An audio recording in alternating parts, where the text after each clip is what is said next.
assess and provide the feedback word by word, so that you will be able to identify how my assessment is going to help you out to understand your problem areas, and how it's going to help you out to achieve more than what you're aiming at.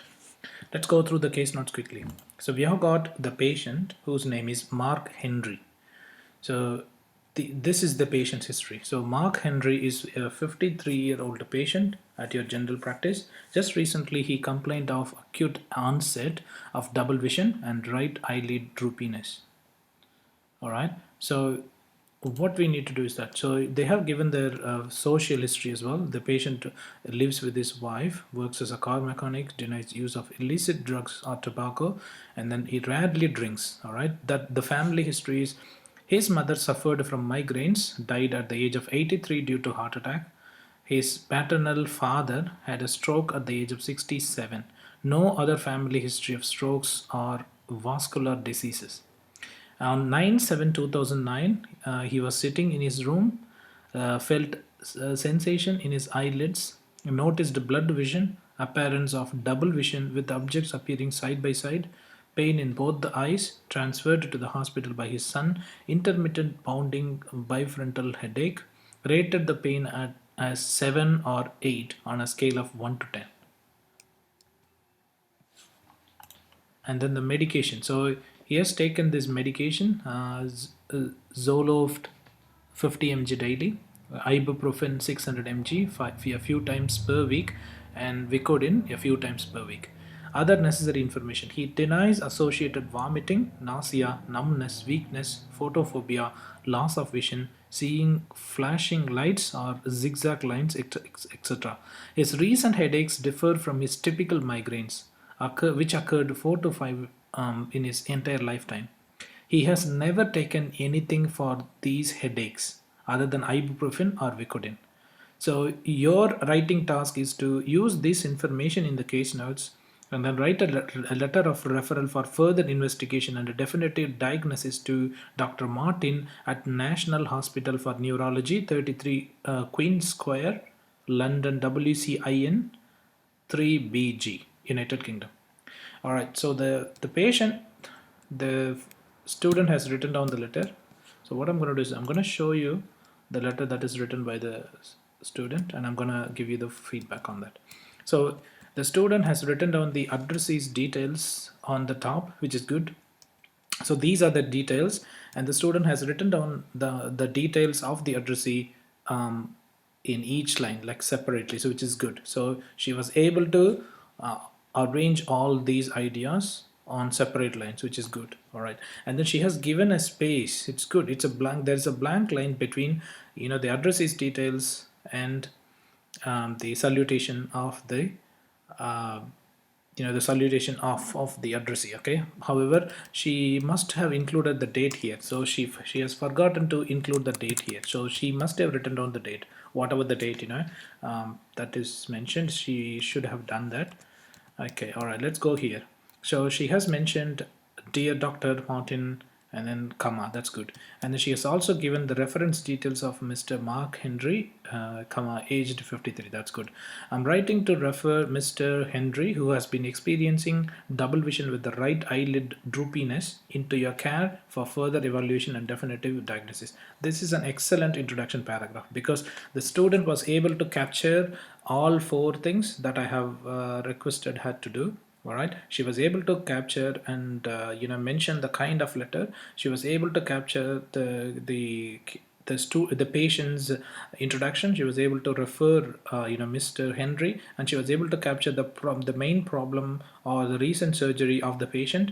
And then she was able to mention what services are required from the addressee. Okay, so this introduction paragraph fulfills all 4 conditions of the assessment criteria, and as a result, she has done a wonderful job as far as the introduction paragraph is concerned.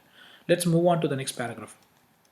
So she started writing on 9 July 2020, Mr. Henry complained of blurred vision along with the sensations in the eyelids, which while sitting in his room. That's good. That's a correct sentence without any grammatical mistakes. After he experienced a double vision and painful eyes, comma, she has placed a comma very well. That's good. She has been so far good as far as the placement of punctuation marks are concerned. Okay, he was admitted to the hospital. Good.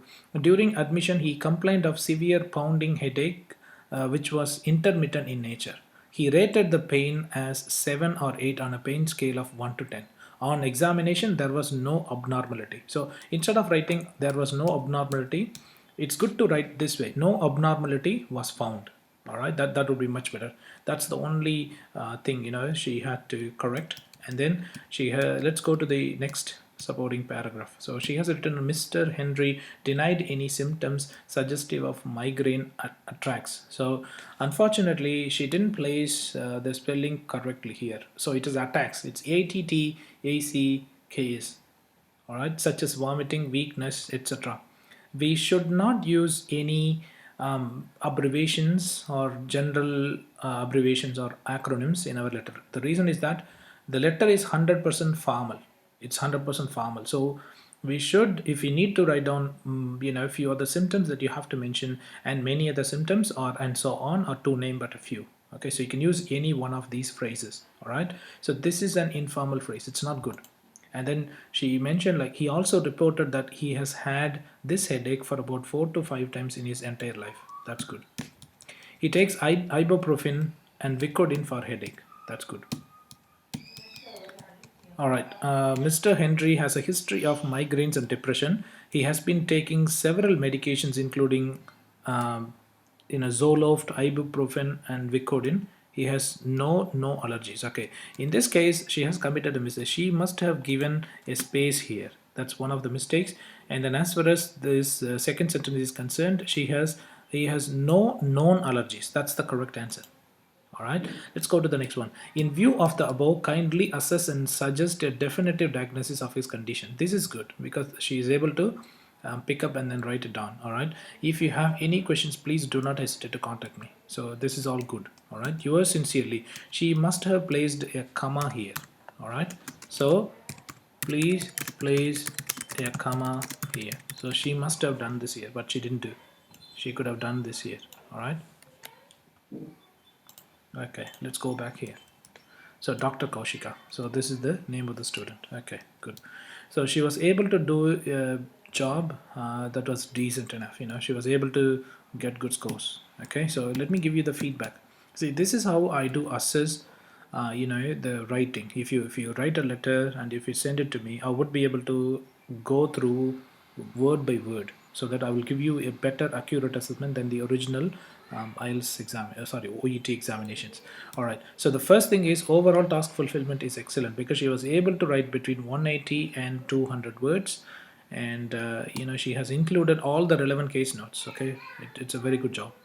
Congratulations.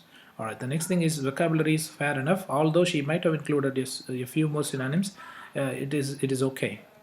Grammar could have been better because she has committed a few grammatical mistakes. Okay, so she didn't place commas after yours sincerely and so on. So she must have done much better in grammar. And the connectivity is good enough. She was able to organize all the ideas and then connect them together using linking phrases, which is good. So to me, this letter is able to get her at least 350 out of 500. Well done. I wish you good luck with your next letter. If you need to get your letters assessed, please do send an email to steve@ucanenglishtutoring.com. This is my email address. All right, so you can send an email to me at steve@ucanenglishtutoring.com, or you can send a message to me on my mobile or WhatsApp number, that is +61 468 480 and this is my Facebook page as well. You can like my Facebook page to get regular updates on the recent examination questions, techniques, and tricks. I have also got my website, that is https colon and then 2// ucanenglishtutoring.com. I have been helping over 12,000 students to achieve their desired scores in IELTS, OET, and PT examinations since 2008, and you must be able to achieve your desired scores in your examinations as well, on condition that you follow all my techniques. Okay, I thank you so much for watching this video, and I would like to request you to like and share my video if you find my assessment is helpful to you. Also, please do not forget to subscribe my YouTube channel. Thank you so much and have a good day. Bye.